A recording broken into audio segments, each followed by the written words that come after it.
On va parler d'une vitamine très importante, c'est la vitamine B12 ou la cobalamine.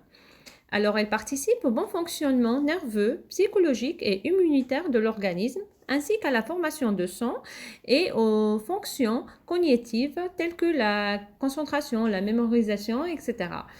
Les principaux aliments riches en vitamine B12 sont la viande et les abats en premier lieu, puis il y a les poissons et les crustacés, et en dernier lieu, il y a les œufs et les produits laitiers, donc lait, fromage, yaourt, mais vraiment ils contiennent une toute petite quantité.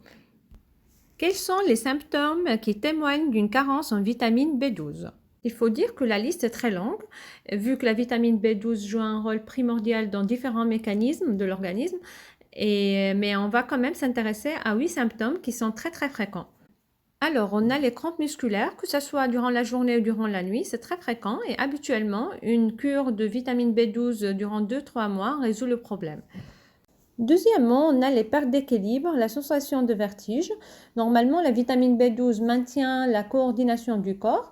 Donc, en cas de symptômes dans ce sens, il faut penser à la vitamine B12 et surtout aller consulter parce qu'il y a d'autres pathologies et d'autres carences qui peuvent expliquer cette faiblesse locomotrice.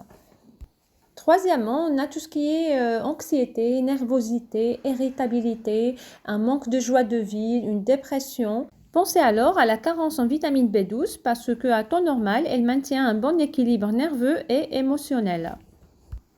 En quatrième lieu, on a l'anémie. Et là, la carence en vitamine B12 va se manifester par les différents symptômes de l'anémie, à savoir une pâleur, une fatigue importante, des vertiges, un essoufflement, une chute de cheveux, etc. Et là, il faut vraiment avoir le réflexe de penser à la vitamine B12 parce que souvent on pense qu'on manque de fer.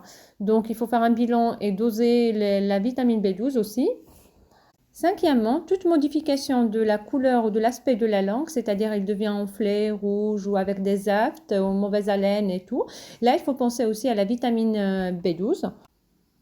Sixièmement, c'est en rapport avec la digestion, parce que la carence en vitamine B12 peut se manifester par un trouble de transit, à savoir une constipation, ou bien par un manque d'appétit, des nausées, des douleurs abdominales. Donc, il ne faut pas passer à côté, il faut toujours penser à la vitamine B12 aussi, car à taux normal, il participe à une très bonne digestion.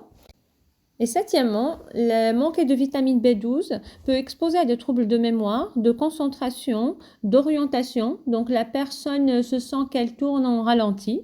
Donc c'est un problème à prendre en sérieux. Il faut aller consulter pour établir le bon diagnostic. Et pour le huitième symptôme, il faut savoir que la vitamine B12 contribue à la formation de la myéline, c'est-à-dire la membrane qui protège les nerfs. Donc en cas de carence, elle peut exposer la personne à des problèmes sensitifs tels que des fourmillements, des picotements ou bien une faiblesse de la force musculaire qui serait tout à fait facile à corriger en prenant une cure de vitamine B12. Donc cette liste elle est non exclusive parce que la vitamine B12 intervient dans plusieurs fonctions dans l'organisme. Du coup, je peux ajouter par exemple les cheveux, c'est-à-dire qu'une carence en vitamine B12 peut contribuer à un vieillissement précoce des cheveux. Et du coup, on va voir l'apparition des cheveux gris très tôt. Aussi, la carence en vitamine B12 peut expliquer les insomnies et les réveils nocturnes. Donc, la solution serait très simple, juste une cure de vitamine B12 et on s'en sentira mieux. Donc, comment prévenir la carence en vitamine B12? C'est bien sûr assurer un bon apport par l'alimentation via les aliments riches en vitamine B12 comme ce qu'on a cité avant, la viande, les crustacés, le poisson. Mais en cas de carence, là, il faut prendre des cures de vitamine B12 qui existent sous plusieurs formes, mais on préconise la méthylcobalamine parce qu'il est bien assimilé, surtout quand elle est prise avec un repas, c'est-à-dire soit le matin ou le midi. Il existe sous différentes formes, soit en poudre injectable ou buvable et comprimée, et il faut se fier à l'ordonnance médicale pour corriger les carences.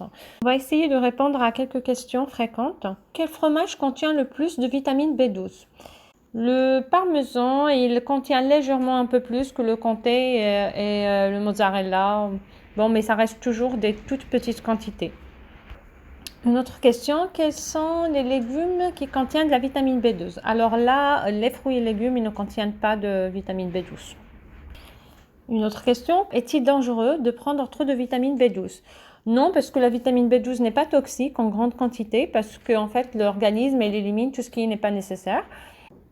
Et du coup, c'est très rare d'avoir un surdosage. Par ailleurs, il y a des effets indésirables qui sont rapportés, des fois des maux de tête ou des nausées ou une poussée d'acné aussi, mais c'est très rare. Autre question dans le même sens, c'est comment évacuer l'excès de vitamine B12. Alors, vu que c'est une vitamine hydrosoluble, donc elle est soluble dans l'eau, tout l'excès, il va être éliminé dans les urines. Autre question, puis-je prendre de la vitamine B12? Donc, comme ce qu'on a dit avant, il est recommandé de prendre la supplémentation pour les populations qui suivent par exemple un régime végétalien et qui consomment très peu ou pas du tout d'aliments d'origine animale.